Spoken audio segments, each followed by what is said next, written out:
Hi guys, back again.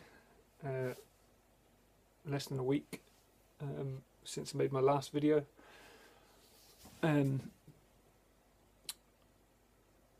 So that's a bit of a turn up. I've just finished watching the Spurs Grizzlies match. Unfortunately, it was on at like 2 o'clock in the morning over here, so I'd recorded it and then avoided checking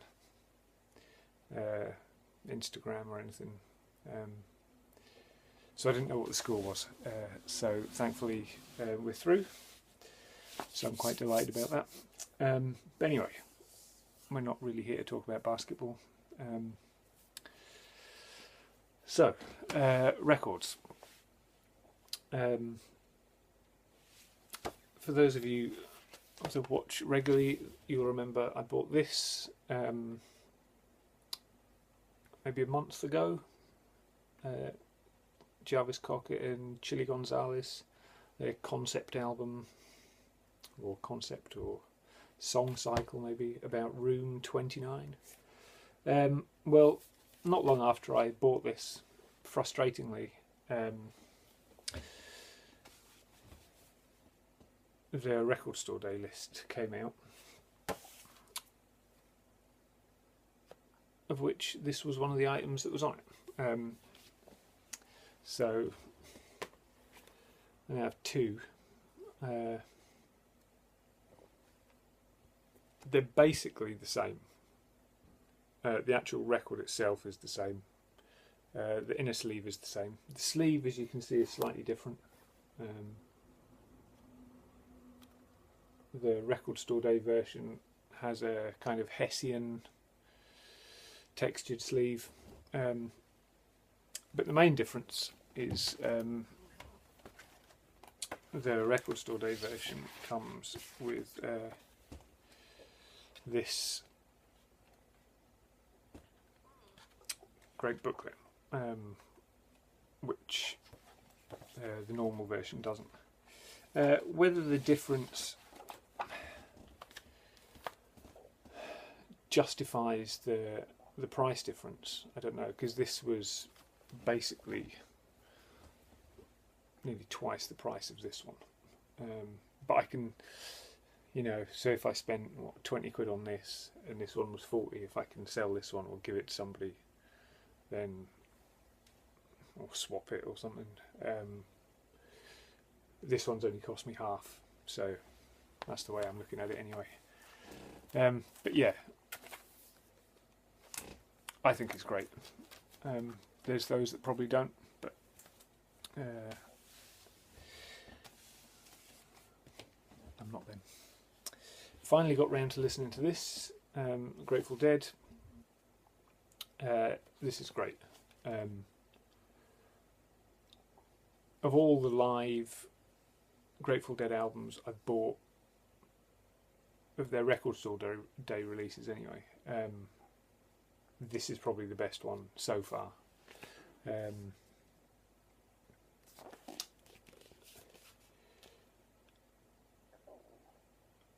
Really good. And bizarrely, I was watching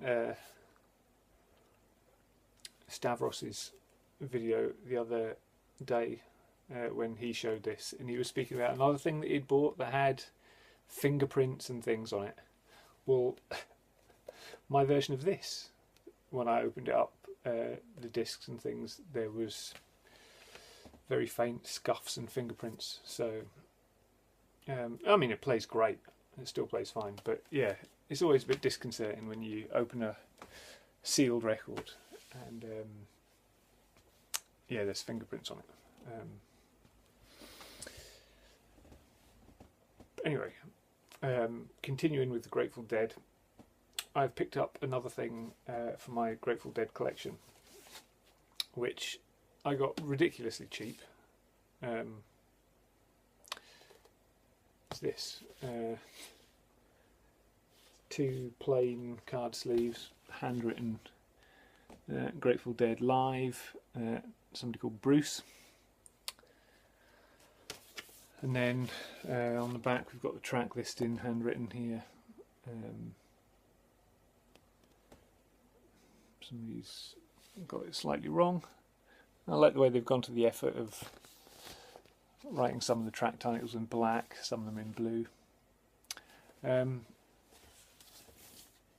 But anyway, what this is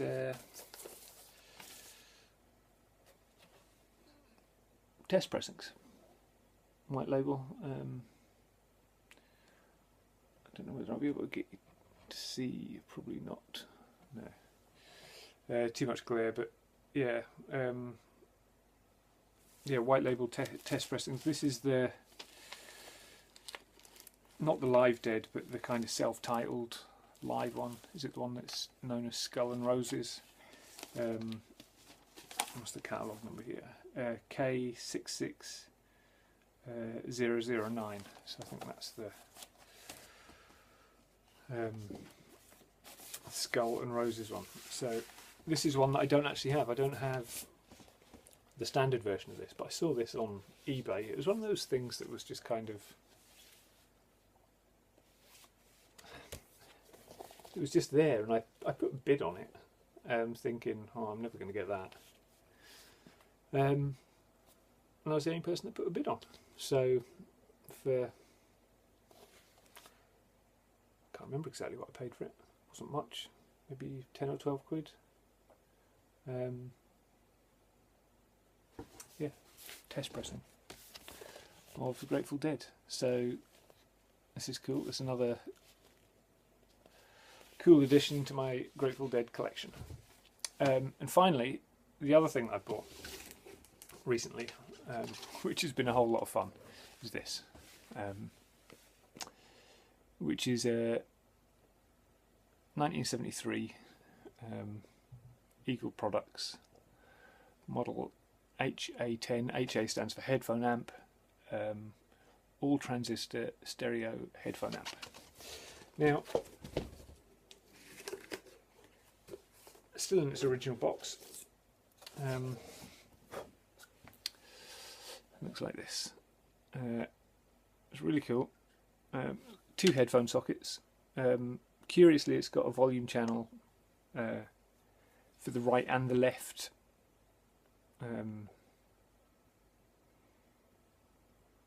channels. So it's quite cool. You can put your headphones on and you can, you know, turn your left headphone up, or vice versa. And it's on the back there, inputs. It's got what have we got? Magnetic and Xtal, which is cross or crystal, for the old style kind of crappy crystal needles, and it runs on behind here. Is one of these little PP3 little 9-volt batteries. But this thing's so much fun. I mean, the sound quality isn't brilliant. It's got a bit of hiss with it when you plug it in, but as soon as you start listening to stuff, that kind of fades away. But the fact that I can plug, you know, my turntable into this and run it off a 9-volt battery, I just think is brilliant. It's such a nice design as well. It's kind of proper wood, even though it's ply, but it's like a ply veneer. Aluminium front.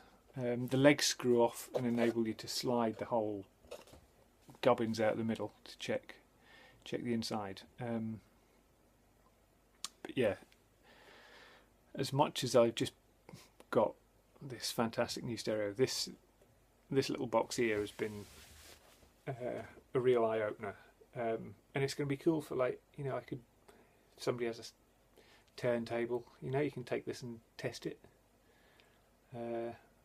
So yeah, this is going to be a lot of fun.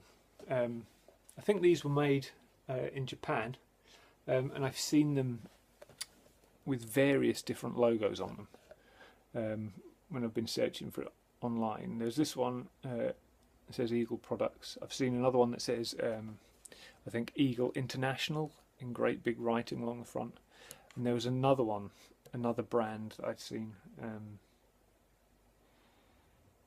But yeah, just a lot of fun. Oh, and while I was searching as well, I paid £6.99 for this, £6.99 off eBay, and it was £6 postage, so £12.99 I paid.